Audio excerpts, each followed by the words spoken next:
video terbaru dari channel C. Materi kedua akan dibawakan insya Allah oleh Bapak Rijal Kamaluddin Husaini SSI MPKIM.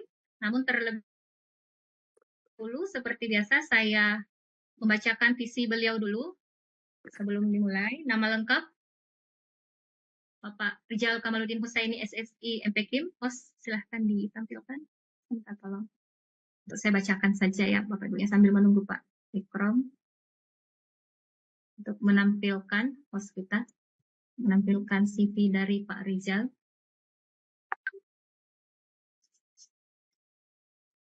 Nama lengkap beliau Rijal Kamaluddin Husaini SSI MPKIM. Tempat tanggal lahir Bandung 8 Oktober 1980. Kemudian ya. Nah, ini dia. Nomor WA beliau tertera 081223311199. Media sosial dari Pak Rijal juga lengkap, mulai dari FB, IG, Twitter, YouTube, sampai website juga ada. Pendidikan terakhir beliau S2 Pengajaran Kimia ITB. Kemudian pengalaman organisasi, beliau sudah menggeluti dunia organisasi sejak tahun 1999 sebagai anggota jurnalistik kimia Unpad, sebagai anggota pecinta alam Ganala Kimia Unpad dari tahun 99 sampai sekarang. Kemudian di organisasi di bidang akademik, beliau bergabung dengan IGI Bandung Barat, MGMP Kimia Bandung Barat, sebagai pengurus Asosiasi Guru Kimia Indonesia Pusat dari tahun 2017 sampai sekarang, Wakil Sekretaris Pengurus Pusat PPSKI tahun 2017 hingga saat ini. Dan terakhir beliau menjabat sebagai Ketua MGMP Kimia MA Provinsi Jawa Barat dari tahun 2021 hingga sekarang. Riwayat pekerjaan, beliau mengabdikan diri di Mas Albidayah, Kabupaten Bandung Barat, sebagai Dewan Pembina Santri Bidang Kesantrian tahun 99 sampai sekarang. Kemudian menjabat sebagai pembina OSIS dari tahun 2000 hingga saat ini. Dan tentu saja beliau menjabat sebagai guru kimia di Mas Albidayah sejak tahun 2001 hingga saat ini. Pernah menjabat sebagai wakil kepala bidang kesiswaan, dosen kimia organik di Universitas Islam Bandung, dan terakhir menjabat sebagai kepala laboratorium IPA di Mas Albidayah sejak 2010 hingga saat ini. Luar biasa. Nah, Bapak Ibu, narasumber kita ini juga sangat produktif dalam berkarya. Berikut ada hasil karya tulis dari beliau, mulai dari skripsi, tesis, berbagai diktat bahan ajar kimia dan best practice di tahun 2017 dan 2018. Beliau juga adalah salah satu penulis modul PKB Kimia, terkhusus untuk UP11, reaksi redoks dan elektrokimia, dan UP12 untuk materi kimia karbon di tahun 2020. Di tahun 2022 juga beliau menulis buku ber-ISBN dan karya tulis ilmiah. Terakhir di tahun 2000 diktat bahan ajar kelas 10 kurikulum merdeka. Dan di tahun yang sama kembali menulis buku ber-ISBN berjudul Bedah Kimia Larutan, Indikator dan pH Asam Basah. Luar biasa. Nah, di bidang pengembangan diri, Bapak Ibu, tidak perlu dipertanyakan lagi, bisa melihat daftar kegiatan yang telah beliau ikuti, mulai dari workshop, online maupun offline. Ada dari PPSKI Pusat, ITB, UPI, AGKI Pusat, dari luar negeri juga ada, yaitu dari BBL, CST, Small Scale Chemistry Laboratory Training, mudah-mudahan tidak salah ya Pak. Ya. Training terakhir Bapak Ibu, saya rasa sebagian besar dari kita sudah mengetahui beliau adalah salah satu instruktur nasional kita di program PKB untuk mata pelajaran kimia di tingkat MA.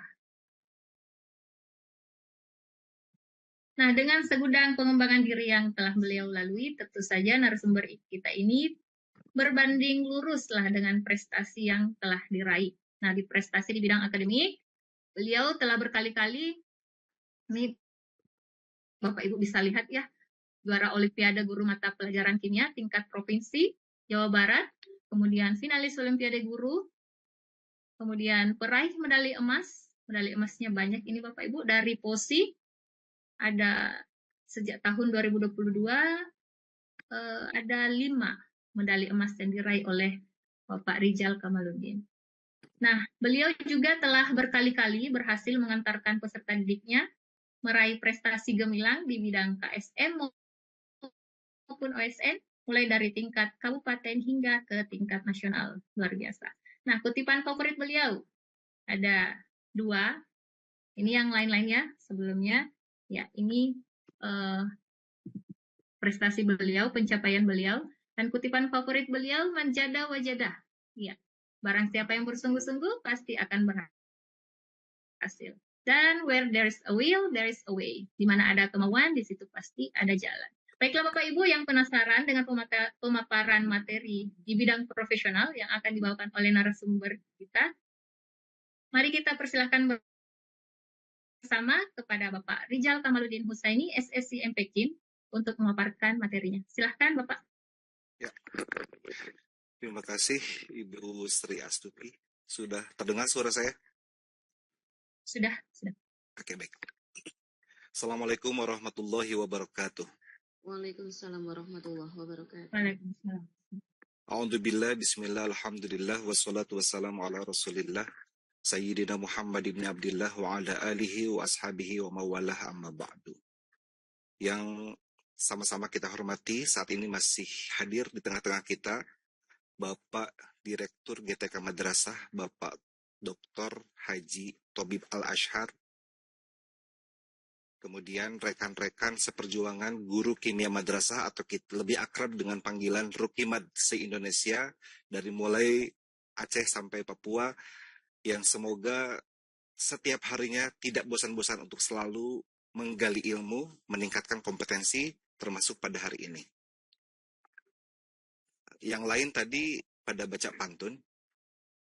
Di sini pun saya sudah menyiapkan satu pantun, boleh ditunggu cakepnya ya. Oke. Supaya aldehid rantainya memanjang, Cakep. ayo gunakan reaksi Grignard. Cakep. Supaya kimia di madrasah semakin berkembang, Cakep. mari ramaikan bersama fusi Rukimad. Cakep. Oke, baik. Saya izin share screen sebentar. Mana ya? Oke. Bagaimana Bu Sri, sudah munculkah? Sudah Pak, sudah. Oke, sebelumnya seperti yang tadi Mas Tardi sampaikan bahwa kita sama sekali tidak ada niatan untuk menggarami air laut. Jadi di sini kita hanya sebagai pemantik saja. Nanti mungkin Bapak Ibu di sini sekalian bisa sama-sama berbagi, barangkali ada hal-hal yang keliru misalnya dalam penyampaian, bisa langsung kita diskusikan. Baik Bapak Ibu, hari ini kita akan melakukan salah satu ikhtiar kita dalam rangka mempersiapkan asesmen kompetensi guru atau AKG bidang profesional, yang tadi bidang pedagogisnya yang disampaikan oleh Mas Tardi, sekarang bidang profesionalnya.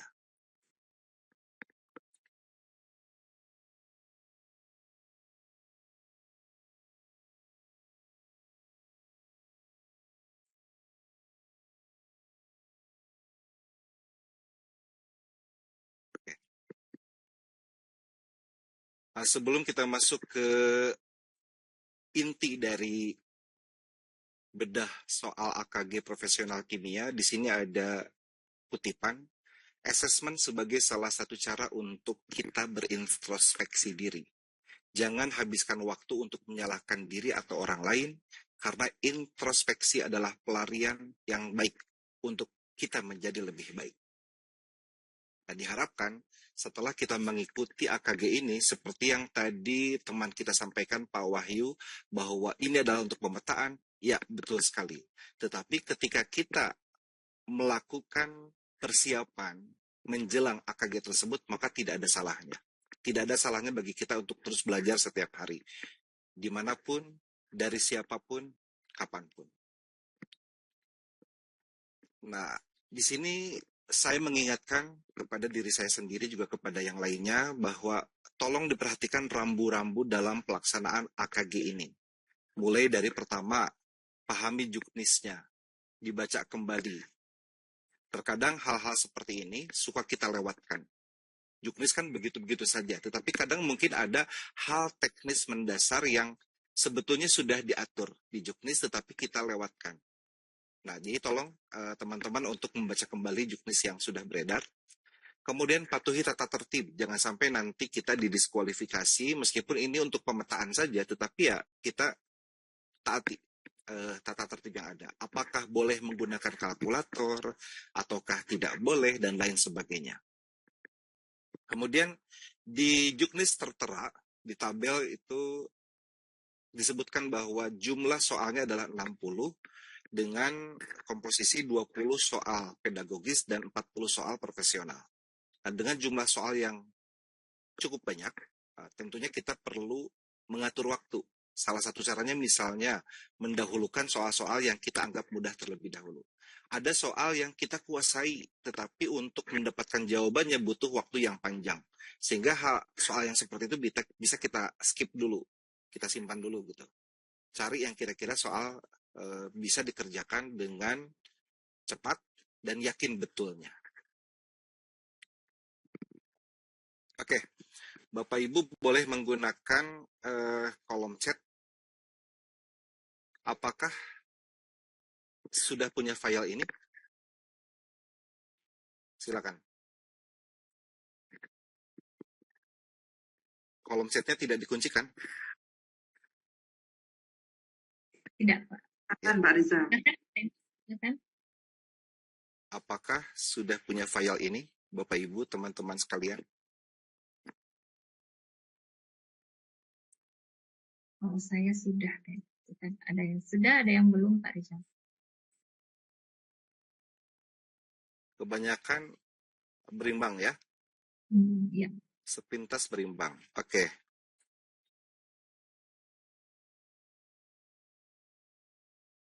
Terlepas ini tuh soal apa, ada yang bilang ini soal latihan untuk AKG. Ada yang bilang, oh itu mah soal PPG. Kemudian itu mah soal bukan PPG juga bukan AKG. Ya nggak masalah. Yang penting kita bisa mengambil indikatornya, kemudian contoh soalnya. Nanti kita tinggal melebar. Sedikit ke kanan, sedikit ke kiri, sedikit ke atas, sedikit ke bawah, ke depan, ke belakang. Jadinya banyak kan untuk satu indikator itu. Nah, buat teman-teman yang belum, boleh di-scan barcode berikut untuk menuju ke Google Drive yang dimana di sana sudah kita sematkan file tersebut. Tetapi untuk yang sudah, di grup juga sebetulnya sudah ada.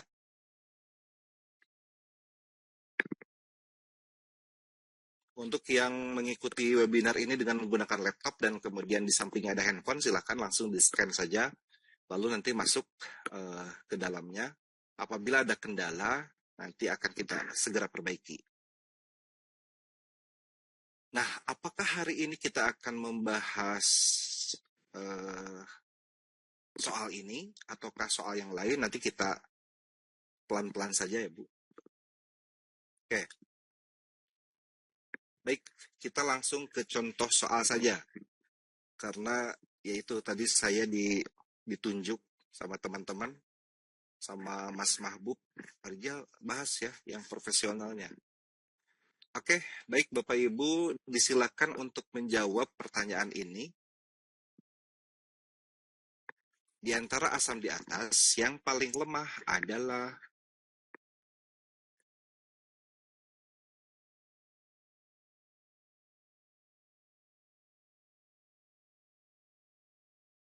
Ada yang baru mau scan. Nah, sudah ada yang jawab.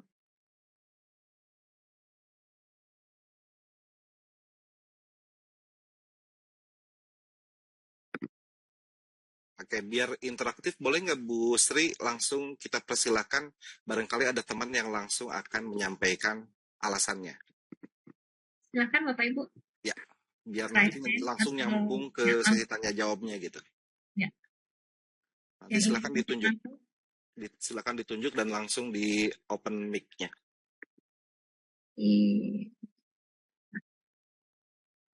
Ibu Melia Santi dari Lampung 1 Lampung Barat. Ya, silakan. Ibu Melia Santi dari Lampung, silakan open di unmute Open mic Ibu Melia dari Lampung.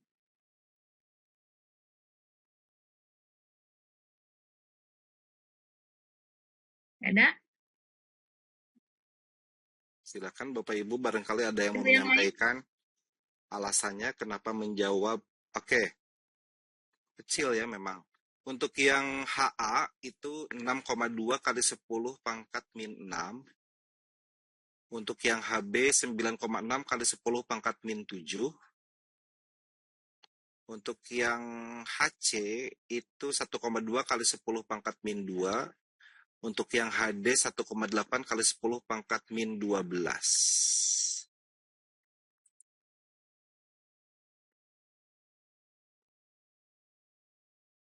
Rata-rata jawab deh, Pak. Oke, siap. Baik. Ya, jadi betul sekali.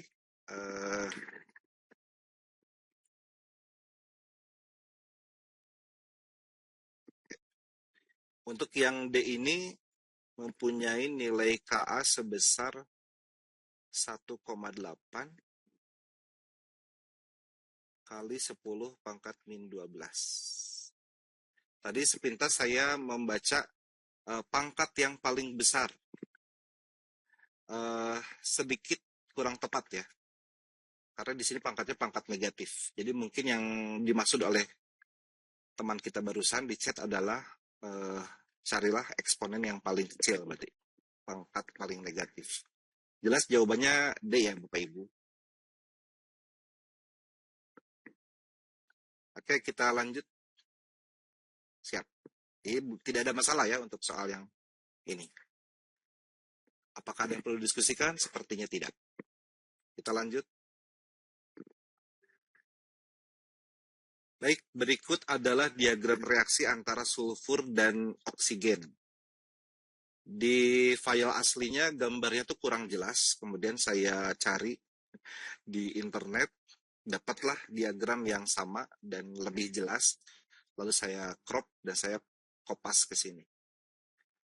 Hasil analisis terkait hukum Hess adalah kira-kira yang mana nih?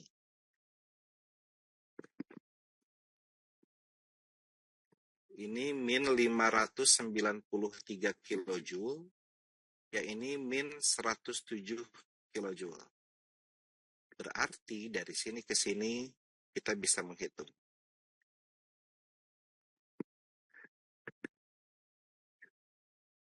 Dan jawab B, Pak. Sudah banyak.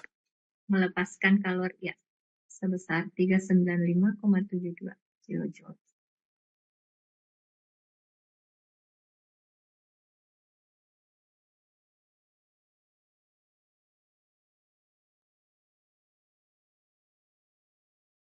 Ada yang beda nih jawabannya tapi. Ada yang delta. Ya. Sama-sama melepaskan kalori, cuma jenis reaksinya beda. Nah itu, hati-hati ya Bapak Ibu. Untuk pilihan A dan C, ini adalah sama-sama diperlukan kalor.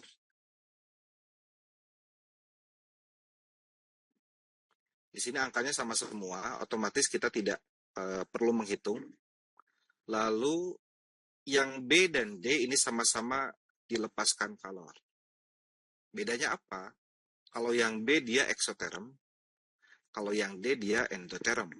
Sementara yang kita pahami adalah setiap sistem melepas kalor, maka reaksi tersebut tergolong eksoterm. Begitu ya, Bapak Ibu? Oke, jadi tidak ada masalah. Moderator juga nggak ada masalah ya? Siap. Siap. Berarti jawabannya adalah B. B. Oke. Oke, di sini gambarnya memang kecil-kecil. Di sini hitung-hitung kita latihan. Ketika nanti menghadapi soal di layar laptop atau di komputer itu, tersedia gambar yang memang ukurannya kecil. Nah, di sini yang sebelah kiri adalah larutan glukosa. Jadi yang satu glukosa, larutan glukosa. Yang sebelah kanan adalah larutan NaCl. Dengan konsentrasi sama-sama 1 molal. Bedanya, yang sebelah kiri memberikan tekanan sebesar 23,76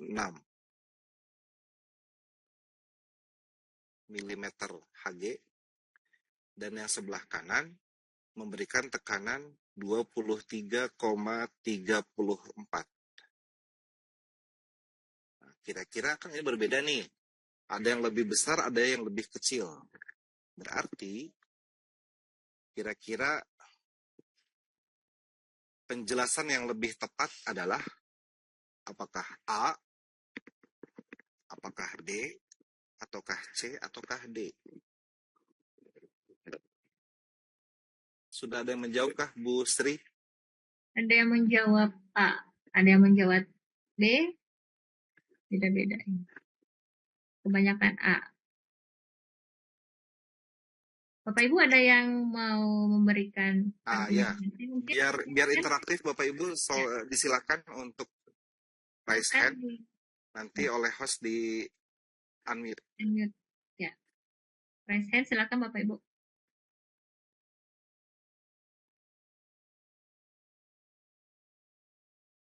Adakah yang raise hand?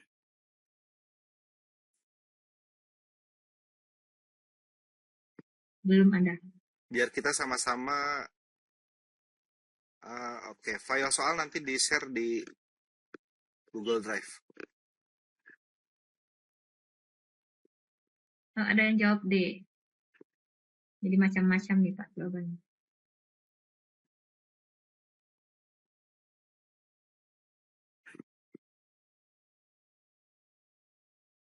Adakah yang Nggak ada mau yang menyampaikan pendapatnya? Silakan Bapak Ibu. Atau dari moderatornya mungkin? Kalau jawaban saya sesuai jawaban narasumber. Siap.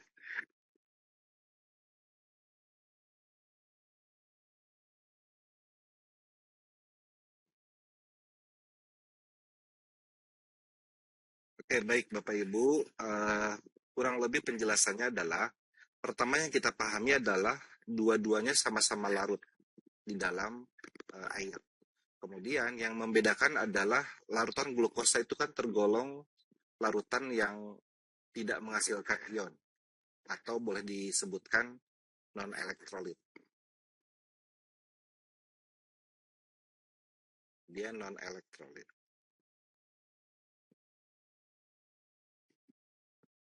Sementara yang satu lagi yaitu larutan NaCl, ini tergolong larutan elektrolit, di mana di dalam larutannya terdisosiasi menjadi ion Na+ dan Cl-.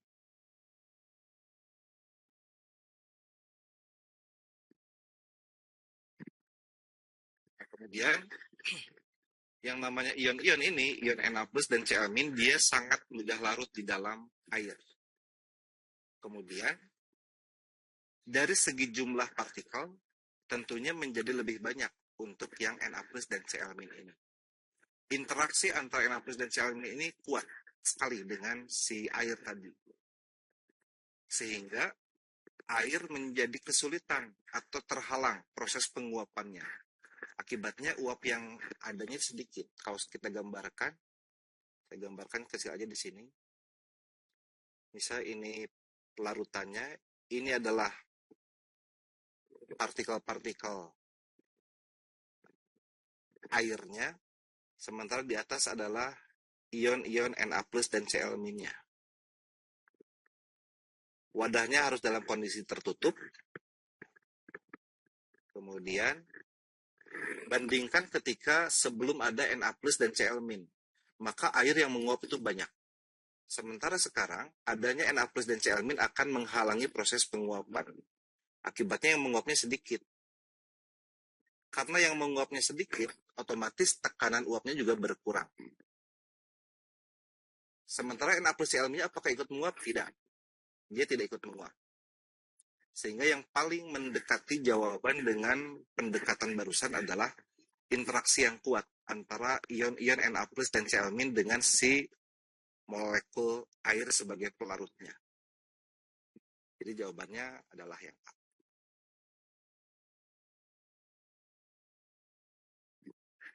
Oke, kita lanjut.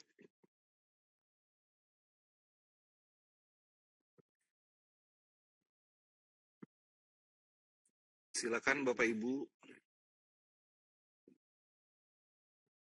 Etil etanoat dapat dibuat dengan reaksi esterifikasi antara etanol dan asam etanoat dengan menggunakan asam sulfat pekat sebagai katalis.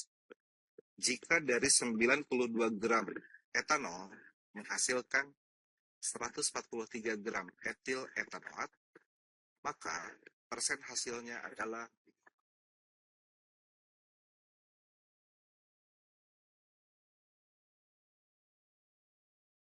dia ikut menghitung.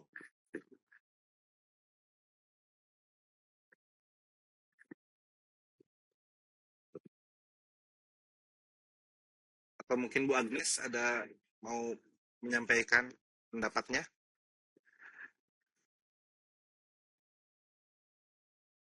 Oh tidak. Oke, baik. Bu Sri, apakah ada yang sudah menyampaikan jawabannya untuk Belum soal yang ini? dihitung kayaknya. Masih dihitung. Sepertinya. Nah, udah ada yang jawab A. 104,4%.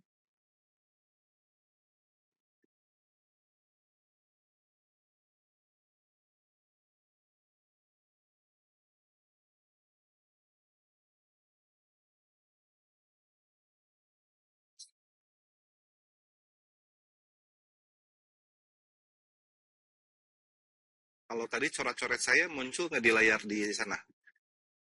Muncul, Pak, muncul. Siap. Ada yang jawab C. Oke. Ada 2 jawaban. Tolong diingatkan kita sampai jam berapa ini? Ya, 40 menit. Sekarang baru berjalan 16 menit, 17 menit.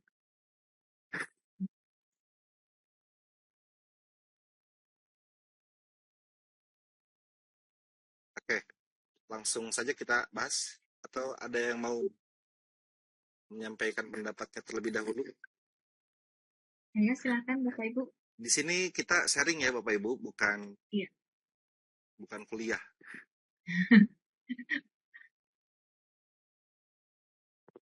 Oh, langsung bahas saja. Langsung bahas saja kan. Siap. Oke, baik. Pertama kita buat dulu persamaan reaksinya, Bapak Ibu. Etil etanoat CH3 COO. Maaf. Pertama kita buat dulu reaktannya. Reaktannya adalah etanol dan asam etanoat. Asam etanoat itu asam asetat ya. Ini adalah asam asetat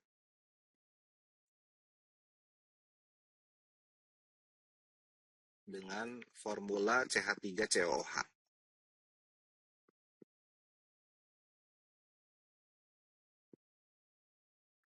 Kemudian kita reaksikan dengan etanol. Mohon maaf, fasenya saya sembunyikan biar cepat. Etanol C2H5OH. Nah, yang namanya esterifikasi itu reaksinya kesetimbangan, sehingga bentuk panahnya bolak-balik. Lalu katalisnya tidak perlu kita tuliskan, langsung kita tuliskan produknya saja, yaitu CH3COO C2H5 atau CH3COO C2H5.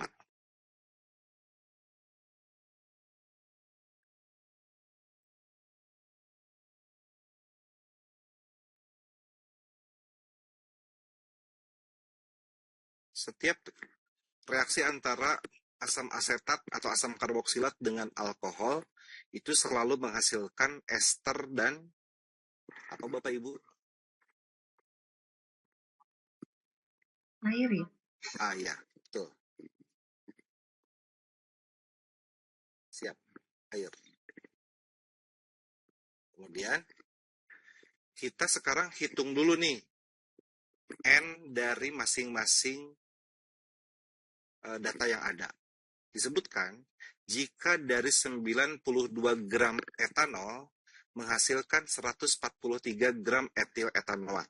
Nah, di sini sudah ada data nih.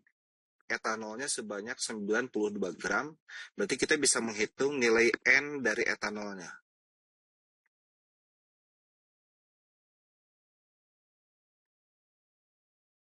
Massa per massa molar, massanya adalah 92 gram,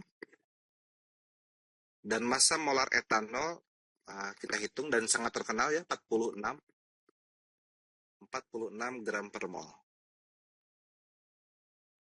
Kemudian coret-coret, molnya pindah ke atas sehingga diperoleh nilai N sebesar 2 mol. Ini adalah mol milik dari si etanol ini. 2 mol. Lalu, dengan perbandingan koefisien, kita bisa juga menghitung N dari produknya, etil etanoatnya. N dari CH3, COO, C2H5. Karena koefisiennya sama, otomatis jumlah molnya pun yang sama. 1:1 ya. 1/1 kali 2 mol, jadinya 2 mol juga. Lalu kita hitung massa dari si etil etanoat ini.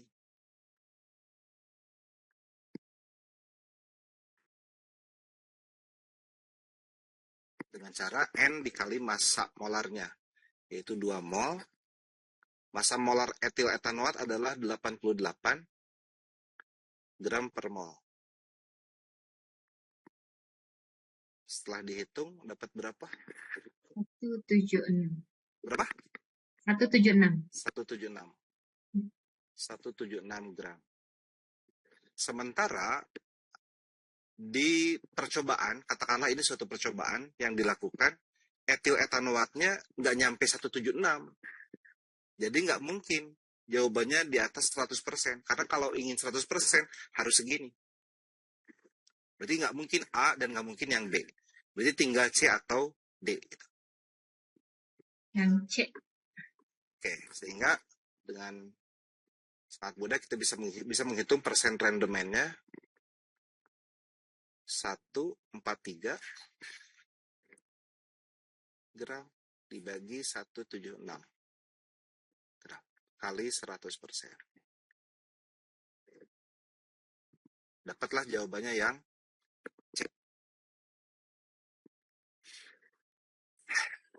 Demikian Bapak Ibu untuk pertanyaan yang ini tentang stoikiometri. Sebetulnya ini sangat sederhana karena kita tidak perlu menyetarakan. Esterifikasi ya otomatis pasti setara dia. 111 di sini. Bagaimana, apakah bisa dipahami dengan baik? Insya Allah. Siap. Jadi suara moderator mewakili peserta ya, karena peserta boleh menyampaikan tanggapannya di chat apabila memang kurang setuju dengan apa yang saya sampaikan.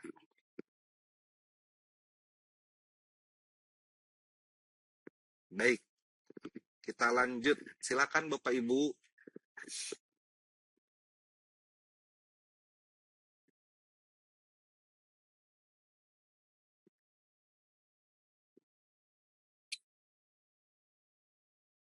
Sambil mengerjakan soal ini, sambil barangkali ada pertanyaan ya di kolom chat, Bu Sri. Nah, yang nanya boleh pakai kalkulator.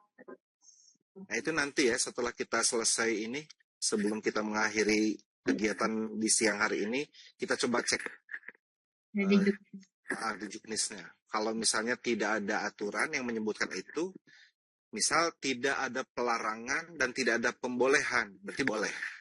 Kalau saya, ya, itu dia kesimpulannya. Kesimpulannya begitu.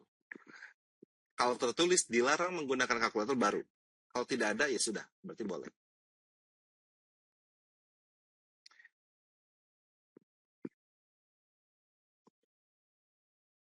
Untuk AKG tidak ada SPU.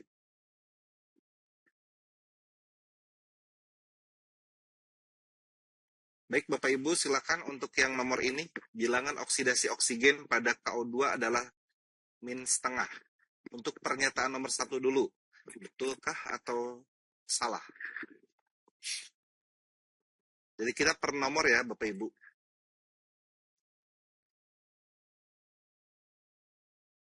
Nah ini saya ingin ada yang berpendapat. Kok betul gitu? Kok benar? 1 benar. Ya, ada yang ini nggak? Ada yang raise hand mau bersuara? Bapak Ibu nggak usah malu-malu. Kita di sini belajar bersama.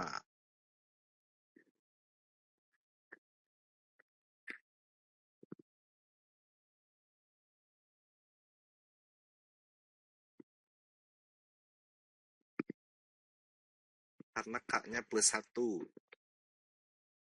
Karena peroksida. Oh, peroksida ya? K +1 jadi O-nya -1/2. -1. Karena superoksida.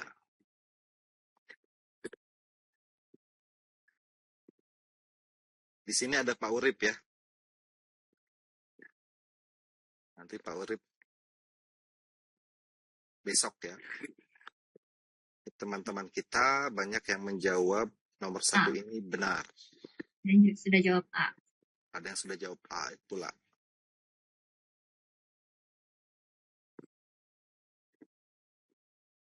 Oke, baik Bapak Ibu. Kalau saya pribadi kurang setuju dengan pernyataan yang nomor 1.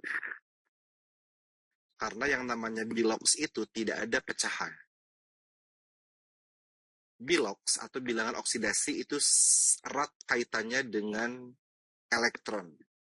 Apabila ada bilox -setengah atau 8/3, 4/3, berarti elektron bisa dipecah-pecah kalau seperti itu. Padahal yang namanya elektron kan bilangannya bulat, nggak ada pecahan. Kecuali kalau di pernyataan tersebut dilengkapi dengan kalimat rata-rata. Jadi bilangan oksidasi oksigen rata-rata pada senyawa KO2 adalah -setengah. Itu baru diperbolehkan. Tetapi kalau langsung tertulis seperti ini, mohon maaf mungkin ya buat Bapak Ibu yang masih menggunakan superoksida biloknya adalah -setengah. Peroksida adalah biloknya -1. Menurut saya kurang tepat. Karena harusnya menggunakan istilah rata-rata. Bilok rata-rata oksigen di dalam superoksida adalah -setengah. Baru itu diperbolehkan. Nah, kenapa seperti itu? Oke. Saya di atas ini ya. Bentar, ini harus dihapus dulu anotasi. Kalau host nggak bisa bantuin hapusin ya.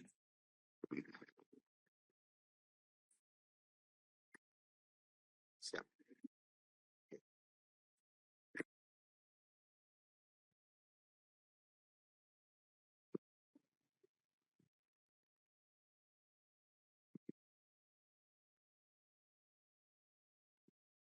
KO2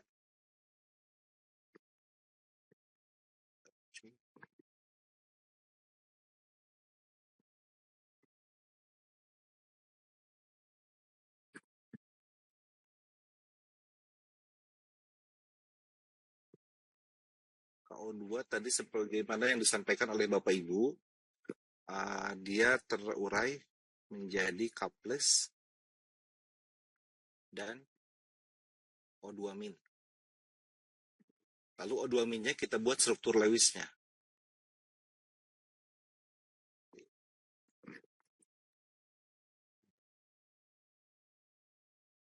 Satu, 2,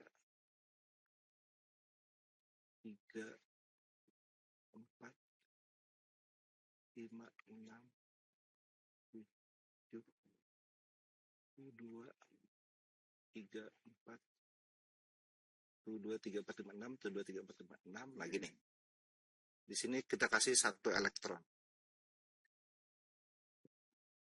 Nah, gini.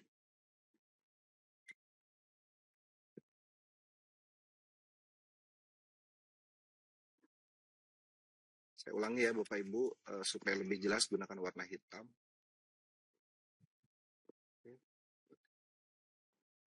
Posisi Satu, tulisannya juga dua. Pak ada di atas huruf ya?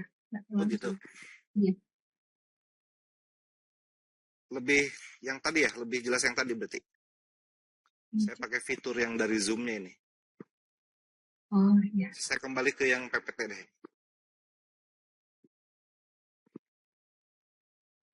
Oke, tadi sudah. Sekarang sudah ini ya, sudah aman. Ya, sudah. Awalnya begini, kemudian kita buat struktur Lewis dari O2 min 1, 2, 3, 4, 5, 6. Yang ini juga sama 1, 2, 3, 4, 5, 6. Kemudian karena dia bermuatan negatif, itu artinya spesies ini menarik satu elektron. Kita pasangkan yang di sini boleh. Di kanan boleh, di kiri juga boleh. Jangan lupa kita kasih kurung, kita kasih minus. Nah, kemudian kita hitung bilog dari masing-masing O. Yang sebelah kiri dulu.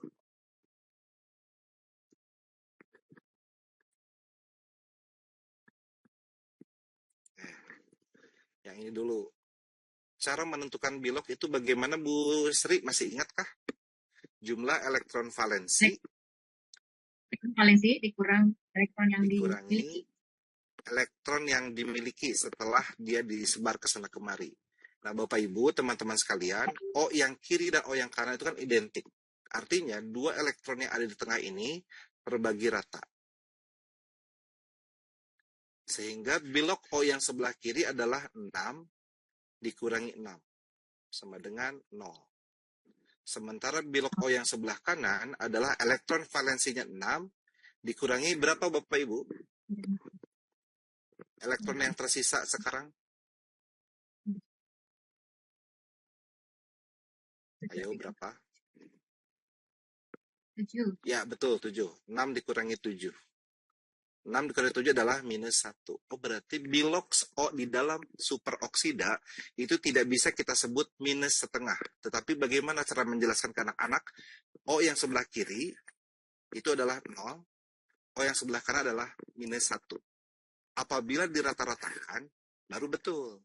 Bilog rata-rata oksigen di dalam superoksida adalah 0 ditambah minus 1 dibagi 2, yaitu minus setengah. Jadi ini boleh betul kalau kita tambahkan di sini rata-rata. Bagaimana Bapak Ibu bisa dipahami? Silakan Bapak Ibu, kalau ada yang kurang jelas, ditanyakan langsung. Jadi yang nomor 1 itu betul kalau disebutkan rata-rata. Tetapi akan lebih tepat kalau disebutkan bilog O di dalam superoksida ada 2, yaitu 0 dan min 1.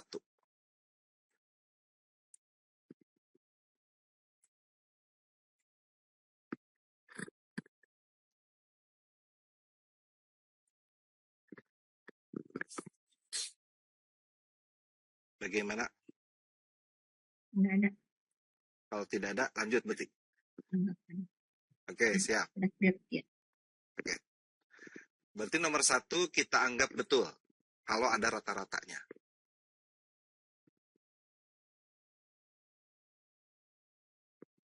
Nomor 2, ozon tidak dapat disebut sebagai unsur normal.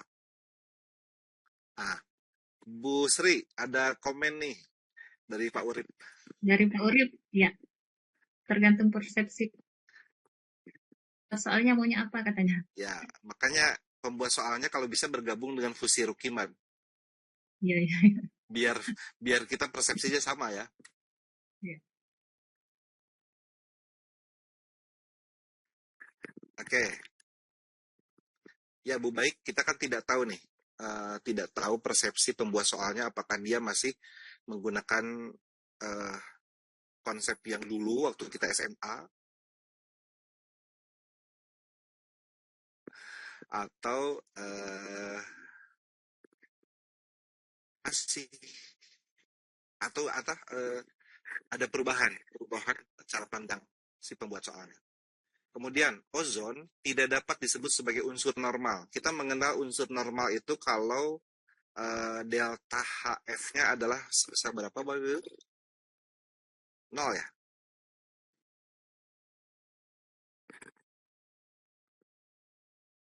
delta H0F untuk O2 adalah sebesar 0. Tetapi delta H0F untuk O3 ini tidak sama dengan 0. Dari sinilah disebutkan bahwa ozon itu adalah bukan unsur normal. Jadi yang nomor 2 betul. Kemudian yang ketiga, molekul O2 bersifat paramagnetik. Betul atau salah Bapak Ibu? Nomor 3. Silakan di kolom chat Bapak Ibu. Ya. Untuk yang ketiga, molekul O2 bersifat paramagnetik. Betul atau salah? Menurut Ibu moderator? Ada yang jawab salah katanya. Oke. Tidak masalah Bapak Ibu, silakan mau berpendapat. Molekul O2 bersifat paramagnetik berdasarkan teori orbital molekul. Harusnya dia magnetik. Oke. Kalau menurut moderator? Karena saya tidak ada teman yang open mic, sehingga ada cuma moderator. Gimana MC? Atau MC Bu Rini, apakah O2 paramagnetik atau diamagnetik? Kalau saya kok cenderung dia magnetik ya, Pak? Diamagnetik. Kenapa ya? Biar kita seru nih. Wah, Ibu MC gimana sih, Bu? Kita bahas nih atau enggak? Bahas dong Pak. Langsung bahas. Beda Oke, yang- baik. Beda-beda pendapat. Siap. Oke, O2 ini kan terbentuk antara O dan O. O itu sendiri mempunyai nomor atom 8 ya. Kalau dikonfigurasikan berarti 1s2, 2s2, dan 2p4. Nah sekarang, ini kan O-nya ada 2 nih, dengan konfigurasi elektron yang sama. 1s2 akan tumpang tindih dengan 1s2. 1s2 dari O yang satu, tumpang tindih dengan 1s2 dari O yang kedua. Kemudian 2s2 tumpang tindih juga dengan 2s2. Sama gitu ya. Nah sekarang kita fokus ke 2p4. Untuk 2p4, kita ingat bahwa P mempunyai 3 orbital. Kemudian ini dari yang, mohon maaf yang ini saya hapus. Oke.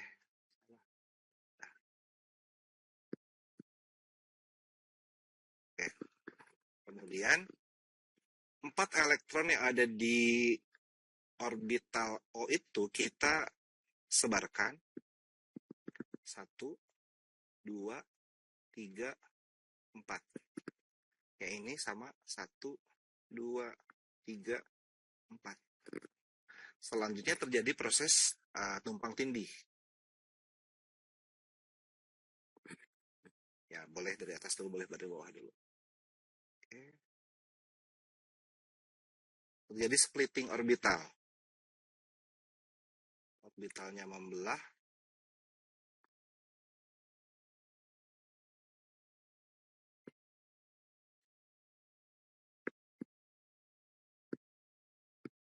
Maaf Bapak Ibu kalau gambarnya nggak bagus.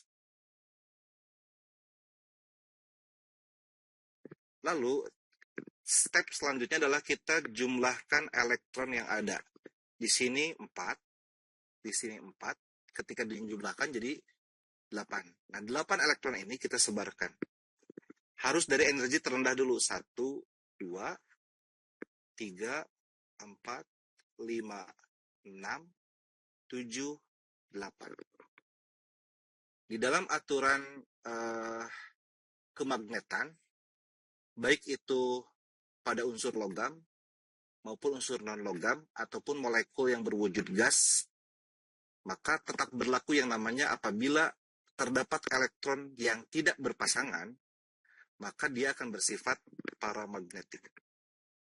Nah, di sini karena terdapat elektron yang tidak berpasangan, maka O2 bersifat paramagnetik. Oh, inilah penyebab dia bersifat paramagnetik. Bagaimana bisa dipahami? Alhamdulillah. Bagaimana Bapak Ibu penjelasan Pak Rijal? Jadi sifatnya paramagnetik. Bagaimana? Mantap. Dari Pak Urik, mantap.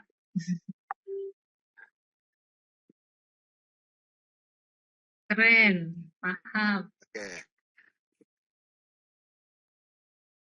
Bu Rini, sudah bisa dipahami? Oke, bisa Pak Rizal. Terima kasih. Oke, lanjut.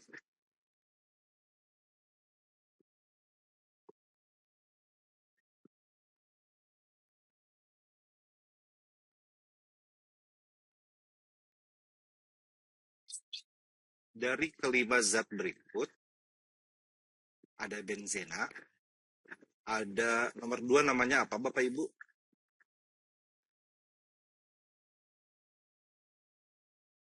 Bapak Ibu, nomor 2 nama senyawanya apa ya? Oke, siap. Kloroform, betul sekali. Kemudian nomor 3 ini adalah karbon disulfida. Nomor 4 ada toluena dan nomor 5 adalah aseton. Sekarang nomor 1 benzena, dia polar atau non polar? Benzena. Non-polar. Ya, non polar. Non-polar. Saya tulis NP aja. Singkatan dari non polar. Kemudian kloroform. Yang kedua, kloroform. Polar. Kloroform polar katanya. Kloroform polar. Kalau Ibu Momod, sama ikut aja. oke, baik. Kalau dia polar, berarti kloroform larut baik dalam air dong. Ya, Nyatanya kan tidak. Kloroform ketika dicampur dengan air, dia membentuk 2 lapisan. Tetapi kloroform dicampur dengan N-heksan, juga 2 lapisan. N-heksan itu betul-betul non-polar. Benzena betul-betul non-polar. Dicampur kloroform, itu 2 lapisan. Oh, berarti kloroform polar. Coba kita buktikan, campurkan dengan air. Ternyata 2 lapisan juga dia dengan air. Berarti kesimpulannya, polaritas itu tidak bisa kita sebutkan mutlak polar, mutlak non-polar, tetapi kita gunakan istilah relatif. Relatif polar, relatif non-polar, atau semi-polar. Jadi boleh kita sebutkan ini semi-polar. Karena dia bercampur, tidak bercampur dengan heksan, tidak bercampur juga dengan air. Kemudian CS2, karbon disulfida. Nah, ini betul-betul non-polar. Dari molekulnya juga jelas kelihatan. Toluena, Bapak Ibu. Toluena. toluena. Silakan Bapak Ibu. Toluena tuh metil benzena. Non-polar katanya. Ya. Ya, Oke, siap. Nah, ini betul, ini non-polar. Lalu aseton. Aseton. Untuk benzen kita gambarkan. Polar. Ini benzen. Ini CHCl3.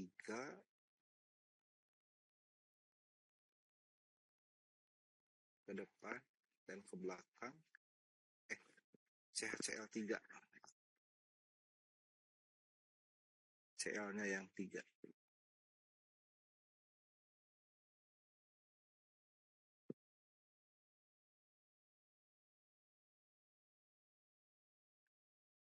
Kemudian CS2.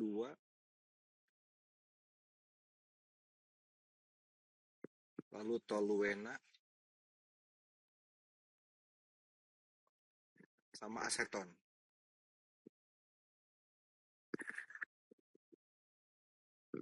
Oke. Aseton nonpolar. Tetapi dia masih ada sisi polarnya sedikit di mana di sininya. Di bagian karbonilnya. Ini masih ada pengkutuban, dia parsial negatif dan karbon di sini parsial positif. Artinya masih ada sedikit kepolarannya. Apalagi jumlah karbon di kiri dan kanannya cuma satu. Tetapi berbeda halnya kalau keton yang panjang. Maka otomatis pasti lebih nonpolar.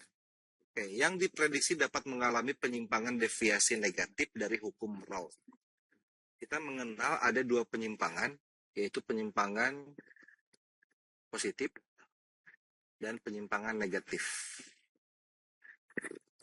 Ada yang bertanya atau nanti dulu saya selesaikan dulu ya, Bu Sri? Boleh, Pak. Oke. Jadi penyimpangan di hukum Raoult itu ada dua.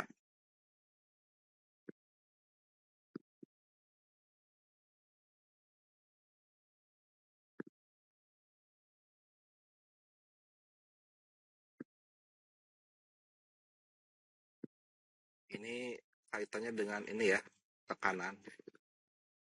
Ada yang deviasi positif, ada yang deviasi negatif. Dikatakan positif kalau misalnya anggaplah di sini saya ada molekul AB, A dan B.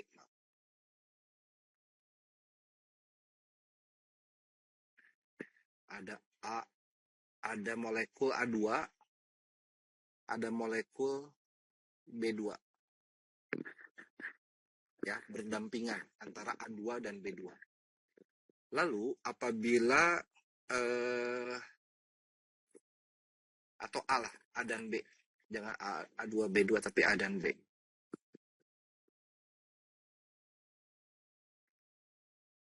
Nah, cuma otomatis tidak mungkin kan A sendirian. Dia akan berinteraksi dengan sesama A. Lalu ada molekul B yang berinteraksi dengan sesama B. Tetapi di sini pun mungkin juga ada interaksi antara sesama A dan B, antara A dan B. Ini. Dikatakan penyimpangan positif apabila si AB-nya lebih lemah. AB lebih lemah daripada interaksi AB lebih lemah daripada si AA atau AB. Maaf, BB.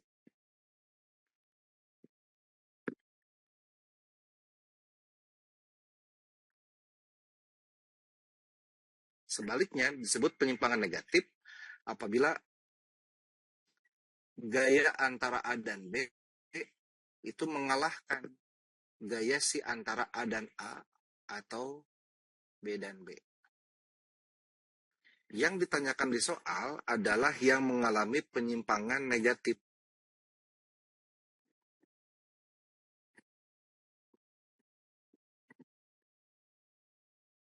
Penyimpangan deviasi negatif.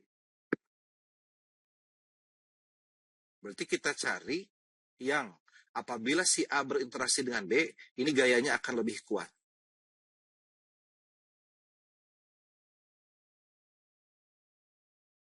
Kira-kira apakah yang A, kalau yang A berarti 2 dan 4. Kloroform ketemu toluena. Ataukah 1 dan 4 yang B? Jadi kita cek satu persatu. Apakah 1 dan 4 berarti benzena berinteraksi dengan toluena? Ataukah 3 dan 5 berarti CS2 ditempatkan bersamaan dengan aseton? Ataukah yang 1 dan 5 benzena dengan aseton? Yang apabila gaya antar molekul yang berbedanya itu lebih kuat. Kira-kira yang mana nih Bapak Ibu?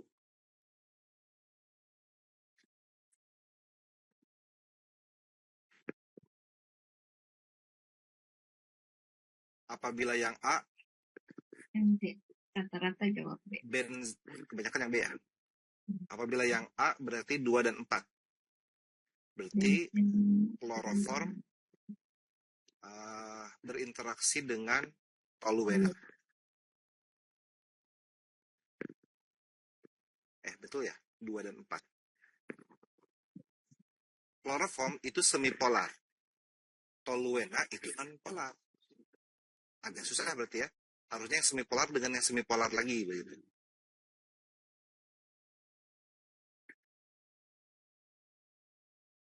Kemudian kalau yang B 1 dan 4. Benzena nonpolar, toluena juga nonpolar. Sekarang kira-kira benzena dengan toluena apakah lebih kuat daripada benzena dengan benzena itu sendiri? Benzena dengan benzena itu kuat. Toluena dengan toluena itu juga kuat. Sangat kuat. Benzena dengan benzena sangat kuat. Toluena dengan toluena juga sangat kuat. Tidak akan mengalahkan kekuatan gaya antar benzena dengan toluena. Jadi yang nomor 2, yang B itu sepertinya salah. 1 dan 4. Yang A masih menggantung.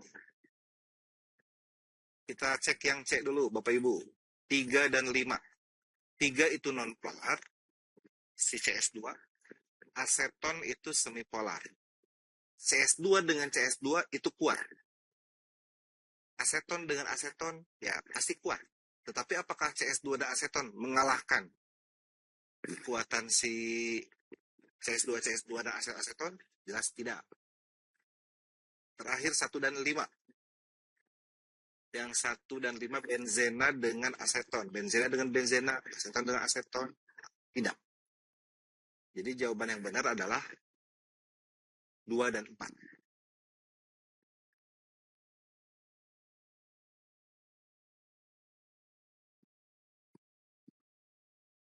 Tadi ada pertanyaan Pak Rizal. Ya.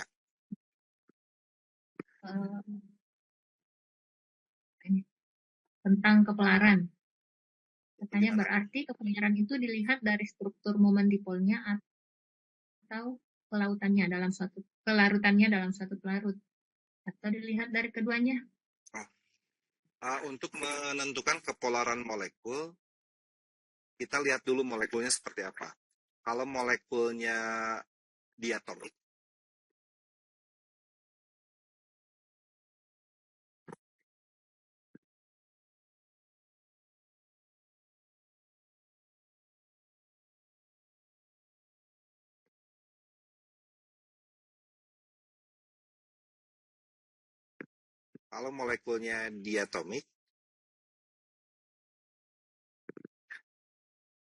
maka kita lihat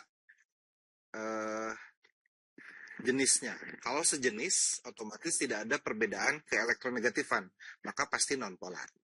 Pasti momen dipolnya 0. Tetapi kalau yang diatomik ini unsur yang berbeda, kita lihat juga selisih keelektronegatifannya. Kalau selisihnya di atas 0,4, koreksi saya jika keliru, maka dia dikatakan polar. Tetapi kalau selisihnya masih di bawah 0,4, maka dikatakan nonpolar. Meskipun unsurnya berbeda, seperti C dan H. Unsurnya berbeda, tetapi ikatan tersebut, ikatan antara C dan H, itu masih dikatakan ikatan yang bersifat relatif nonpolar, karena selisih keelektronegatifannya tidak terlalu besar. Tetapi kalau misalnya C dengan F, karena selisihnya besar, maka ikatannya bersifat polar. Nanti kita harus memperhatikan itu. Kalau untuk yang diatomik. Nah, kemudian bagaimana kalau untuk yang poliatom? Nah, kalau untuk poliatom, jelas kita harus melihat strukturnya. Apabila strukturnya linear dengan atom luar yang sama, otomatis dia nonpolar. Apabila segitiga planar, jadi biasanya saya ke anak-anak itu, anak-anak coba sebutkan geometri apa saja yang pasti bersifat nonpolar. Otomatis langsung mereka menjawab. Pertama linear, dengan catatan atom luarnya sama.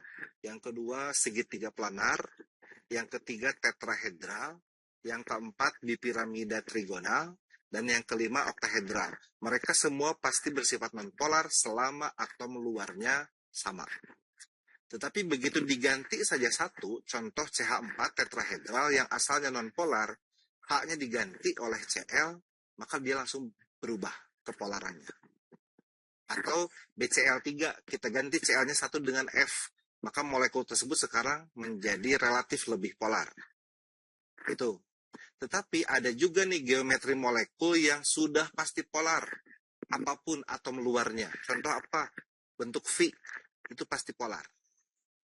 Apapun atom luarnya. Lalu apalagi bentuk T, ya, T bengkok. Lalu apalagi segitiga piramid ya Bapak Ibu. Kemudian semua piramida segitiga, piramida segi empat, itu semuanya adalah pasti polar. Oke, kita lanjut. Berapa menit lagi Bu Sri? Sebenarnya sih sudah 50-an menit Pak, keasikan peserta dan peserta aja keasikan. Nggak apa-apa ya Bapak Ibu ya, sesi tanya jawab kita minta Sekaligus ya sekaligus. sekaligus bahas soal, sekaligus tanya jawab gitu ya. Iya. Jadi boleh Bapak Ibu di tengah-tengah saya berbicara untuk raise hand.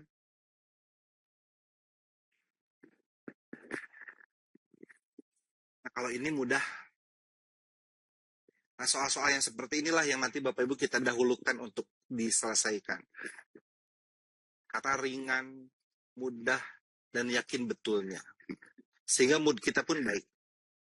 Coba kalau begitu buka soal, udah panjang, susah, nggak ketemu-ketemu, moodnya acak-acakan, akhirnya jadi malas kan untuk mengerjakan soal selanjutnya. Jadi kita jaga mood kita, nanti tanggal 24-25 itu, supaya mood tetap baik dengan cara mengerjakan soal yang kita pede mengerjakannya. Ini udah ada yang jawab A. Oke, ya. Karena di sini kata kuncinya adalah apa, Bu Moderator? Ikatan hidrogen. Ya, betul sekali. Ya. Kata hidrogen. Ini santapan kita. Ya jelas kita pilih yang ada F-nya, ada O-nya, dan ada N-nya. Ini, dan sehingga jawabannya jelas A. Dan setiap ikatan hidrogen itu pasti tergolong gaya dipol-dipol. Tapi tidak semua gaya dipol-dipol adalah ikatan hidrogen. Makanya di sini kok tulisannya interaksi dipol-dipol gitu. Ya, karena boleh kita menyebutkan ikatan hidrogen dengan sebutan gaya dipol-dipol. Tetapi yang tidak boleh adalah gaya dipol-dipol kita sebut sebagai ikatan hidrogen. Oke, jadi jawabannya adalah A. Oke, lanjut.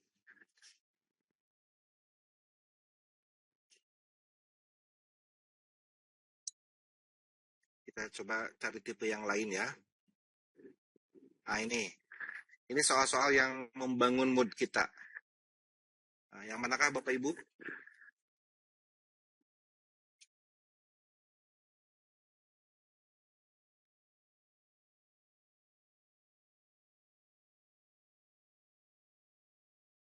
Boleh nomor ini dikerjakan sama-sama.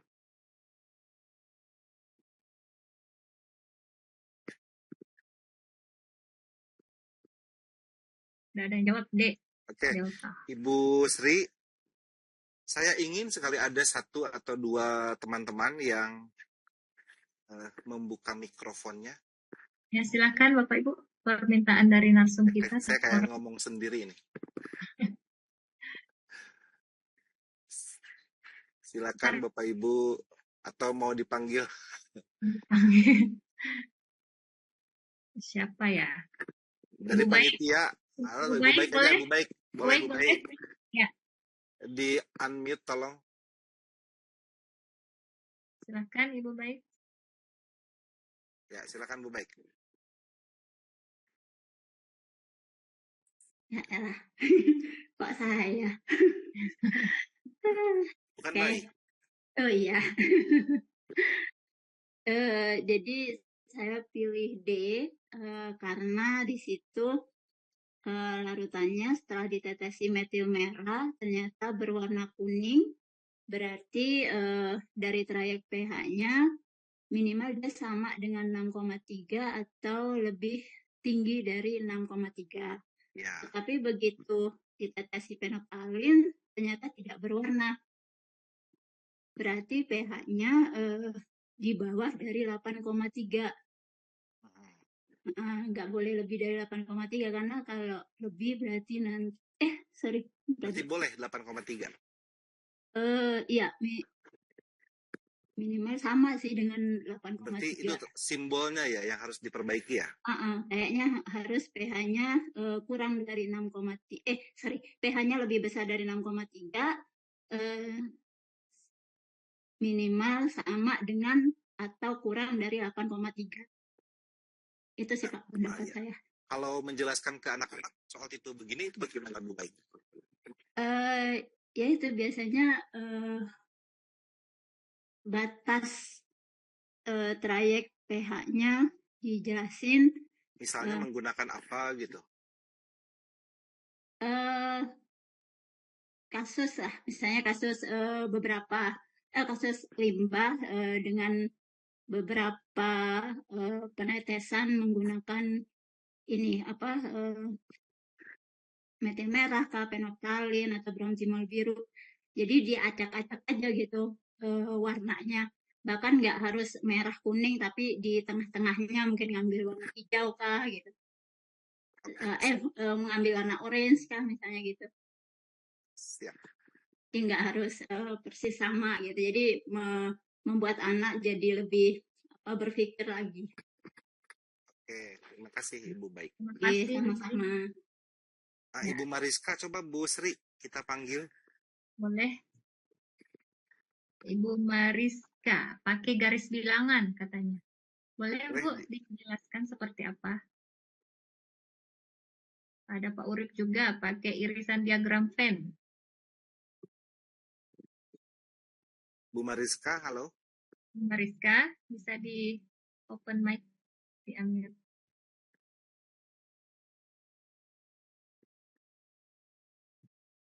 Bu Mariska sepertinya introvert. Oke. Guru kimia emang kebanyakan introvert ya? Ya. Pak Urip deh. Mic-nya nggak bisa diklik. Coba host tolong dinyalakan. Ya, udah kedengeran. Siap. Kalau sependek pengetahuan saya, kalau saya mengajar di kelas itu, kita membuat garis bilangan, Bapak Ibu.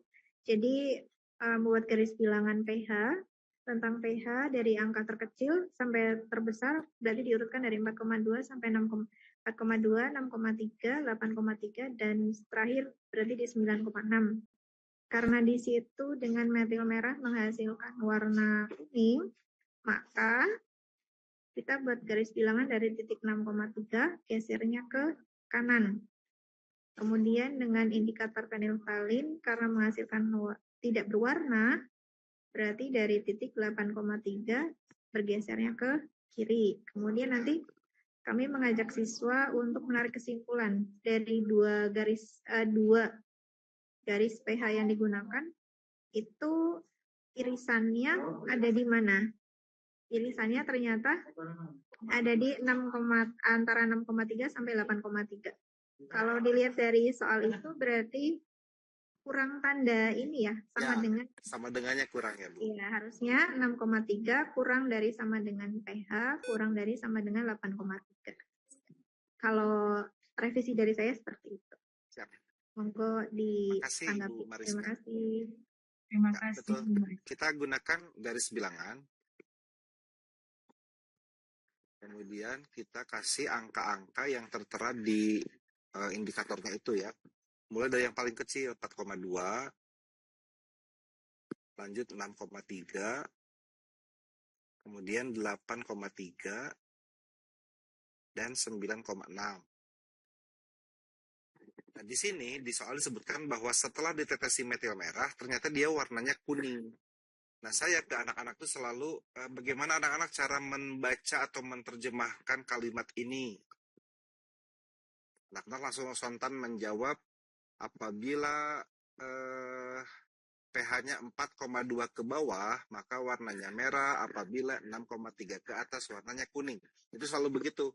Saya berikan beberapa contoh indikator, larutan indikator dengan perubahan warna dan proyek pH-nya. Coba bacakan ini bagaimana cara menerjemahkannya.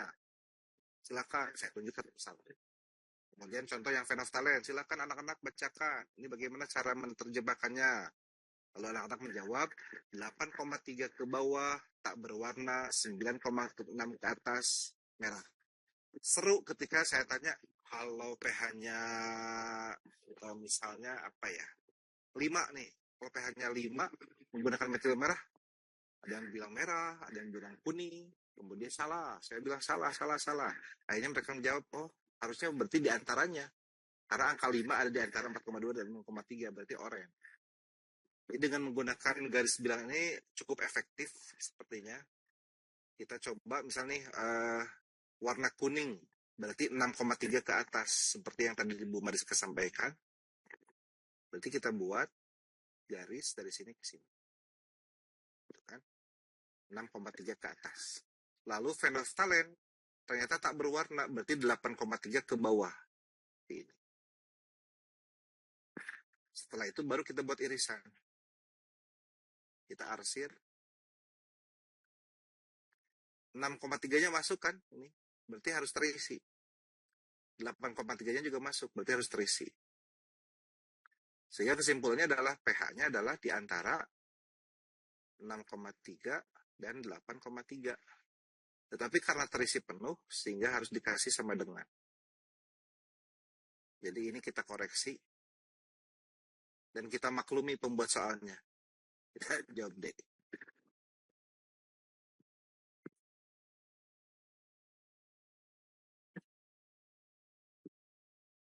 Bu Sri, berapa menit lagi? Sekarang jam 11.04. Pak Rizal, 11.40 gimana? Iya. Terserah. Kan kita nanti ada closing statement. Iya. Berdua sama Pak Sutardi ya. Iya. Masih ada, ya. Masih ada. Silakan Bapak Ibu. Ayo lanjut. Oke. Satu nomor lagi mungkin Pak Rizal ya. Ya. Ya. Ini silakan Bapak Ibu dikerjakan. Ini juga soal yang membangun mood kita.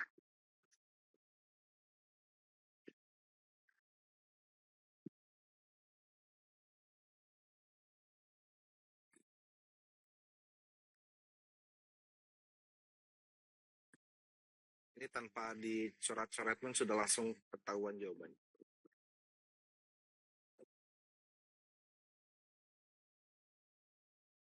Bapak Ibu, jangan ragu-ragu untuk mengetik soal di chat. Takut ditunjuk nanti. Apa-apa. Sudah ada yang jawab Delta. Yang pertama menjawab Delta siapa? Pak Ahmad. Iya. Boleh host mic kita serahkan kepada Pak Ahmad. Silahkan Pak Ahmad Ali. Wah, lama Ya, dari Depok nih. Nah, siap. Silahkan Pak.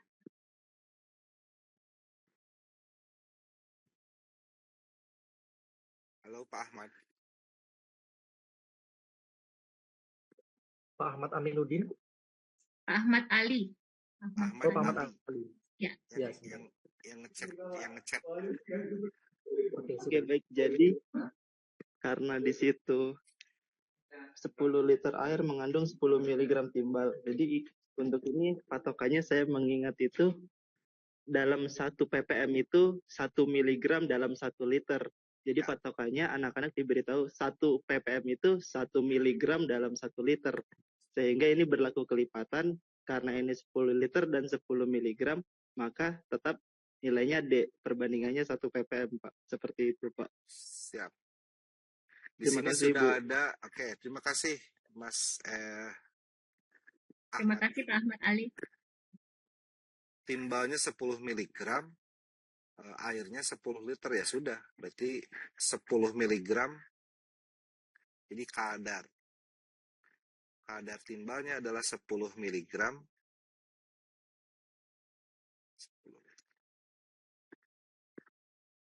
Ini 10 liter air sungai sudah termasuk campuran ya. Ya sudah, jadi jawabannya 1 ppm atau 1 miligram per liter. Ini sama dengan 1 ppm. Jadi jawabannya D. Jadi biar cepatnya anak-anak kita kasih patokan saja bahwa 1 ppm itu setara dengan 1 miligram per liter.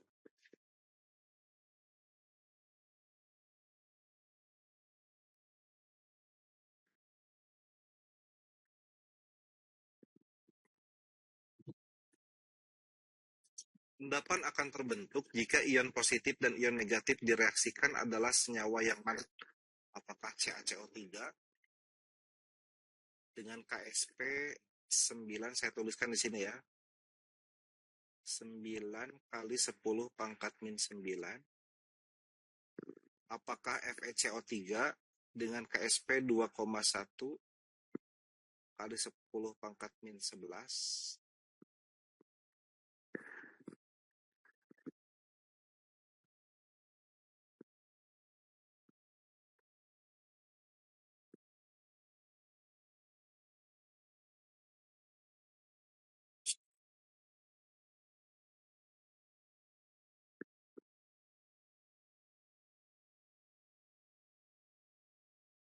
Apakah SrCO3 dengan KSP 9,3 kali 10 pangkat min 10. Apakah MgCO3 dengan KSP 3,5 kali 10 pangkat min 8 ya. Kemudian ion-ionnya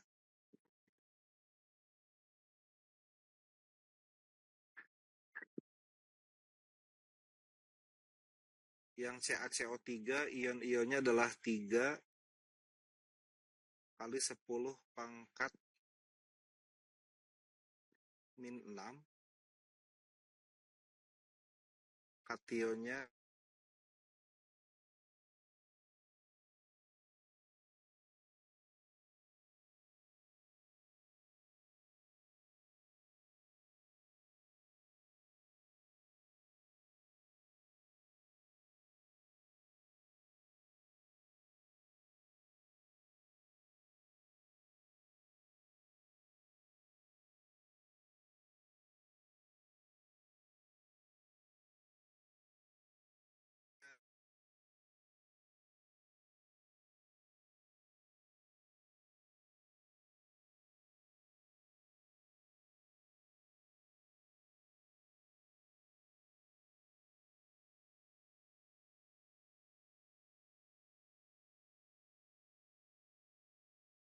maaf terpental.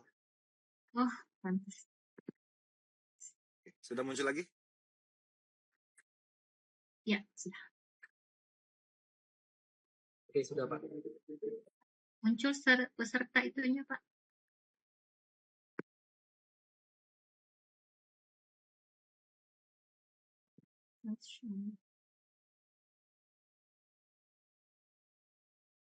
Sebentar.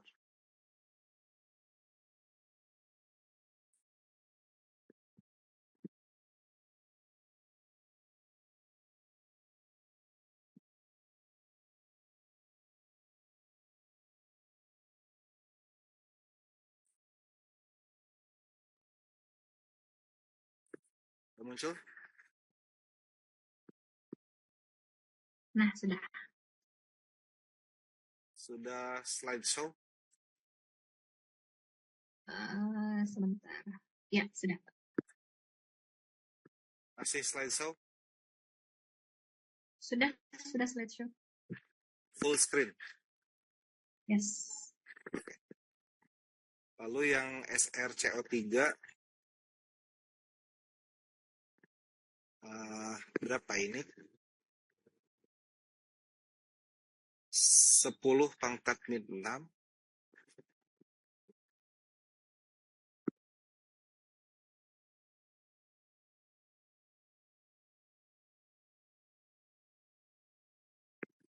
Dengan 10 pangkat min 5. Dan terakhir MgCO3 1 kali 10 pangkat min 5 dengan 3 kali 10 pangkat min 6. Tadi jawaban yang banyak apa, Bu Sri? D, bravo. Bravo Nah, ya. Oke, ini sepertinya mudah ya Bapak Ibu. Kita tinggal kalikan saja antara kation dan anion supaya mendapatkan nilai Q-nya. Apabila ini kita kalikan dengan ini, maka mendapatkan angka 2 kali 10 pangkat min 8. Nilai Q-nya lebih besar daripada KSP. Sehingga otomatis, saya ulangi, nilai KSP yang B itu nilainya lebih kecil daripada nilai Q-nya. Otomatis dia akan mengendap. Maka jawabannya adalah B. Oke, sepertinya segitu dulu Bu Sri. iya Pak, siap. Meskipun masih banyak yang penasaran saya. Oke, Ya. saya langsung ke slide terakhir saja. Oke.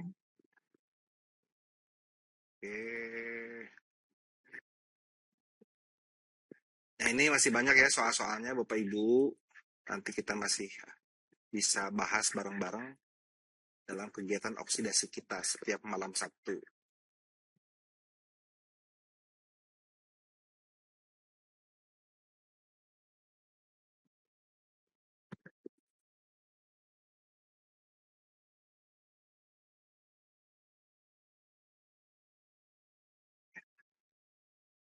Assessment sebagai salah satu cara untuk introspeksi diri, tetapi terlalu sering mengoreksi, kelakuan guru nih, terlalu sering mengoreksi.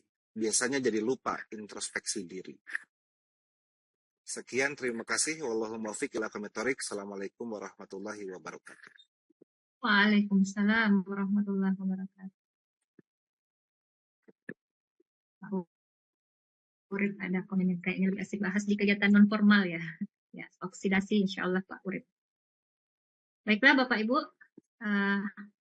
luar biasa pemaparan dari pemateri kita, narasumber kita, Pak Rijal Kamaluddin. Dan antusias dari Bapak Ibu juga, salut untuk Bapak Ibu, masih bertahan di hampir 400 partisipan. Terima kasih.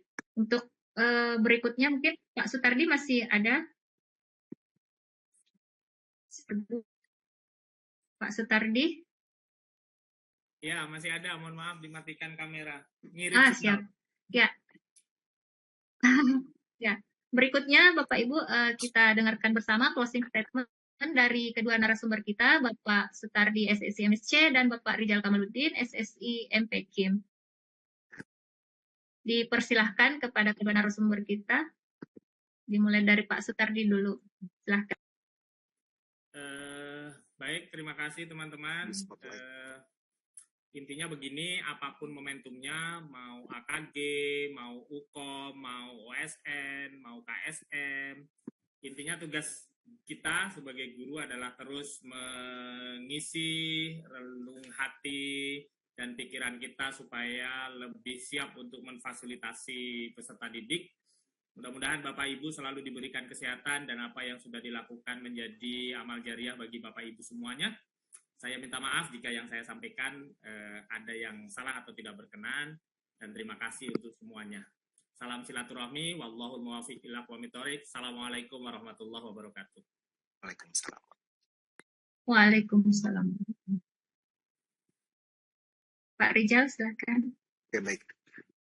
Sama saja dengan Pak Sutardi, bahwa apapun momentum yang sedang kita hadapi, entah itu AKG, persiapan OSN, persiapan KSM, atau kita membina anak-anak untuk persiapan mengikuti lomba-lomba di perguruan tinggi negeri, maka tidak ada salahnya bagi kita untuk terus belajar dan belajar dari siapapun, dimanapun, kapanpun. Kemudian Pak Urip di sini komentar nih di kolom chat.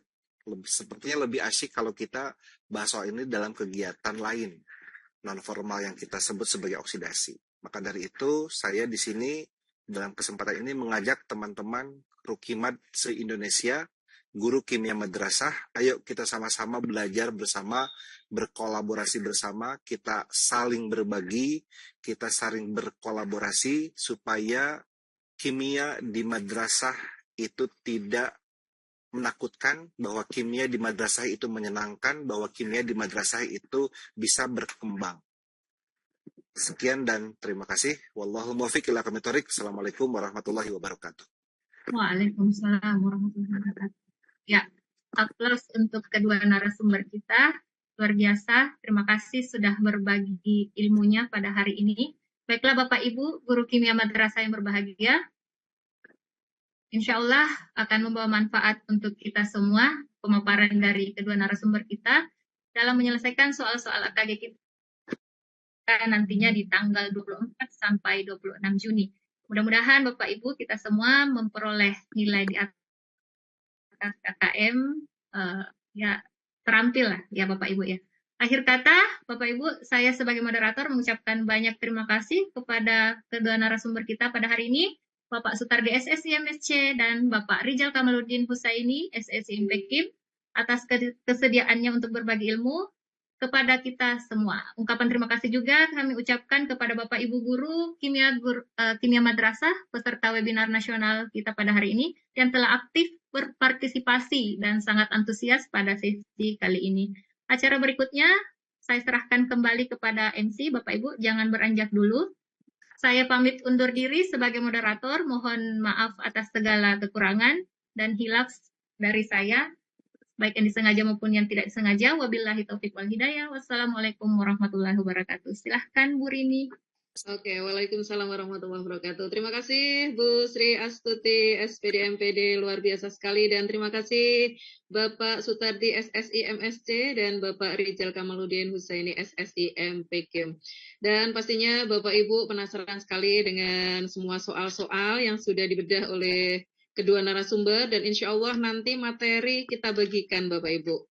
Baik Bapak Ibu peserta webinar, sebelum kita tutup acara pada hari ini, perlu kami ingatkan bahwasanya kembali besok peserta webinar nasional, mohon on time, kita jam 8 sudah memulai acara, dan pastikan besok kita semuanya bisa bersama-sama lagi dengan narasumber yang luar biasa sekali. Besok pagi ada Bapak Urip SPD MSC, Ibu Nurullah Aulia Sugiyarti SPD, dan ada Ibu Eneng. Ya, ada Ibu Eneng Mahmudah SPD MPKIM. Ya, Bapak Ibu, sampai ketemu besok untuk bedah soal, besok untuk KSM sama MyRes. Dan sekali lagi terima kasih antusiasme dari seluruh peserta webinar. Demikian Bapak Ibu, seluruh rangkaian kegiatan webinar nasional hari pertama telah selesai. Dan kami ucapkan terima kasih, sampai ketemu esok hari pastinya dengan semangat berbagi, bersinergi, dan berprestasi. Demikian, dan dari saya selaku pembawa acara dari awal sampai akhir, mohon maaf banyak salah kata, salah sikap. Terima kasih. Billahi taufiq wal hidayah wa ilaihi ridho wa inayah. Wassalamualaikum warahmatullahi wabarakatuh.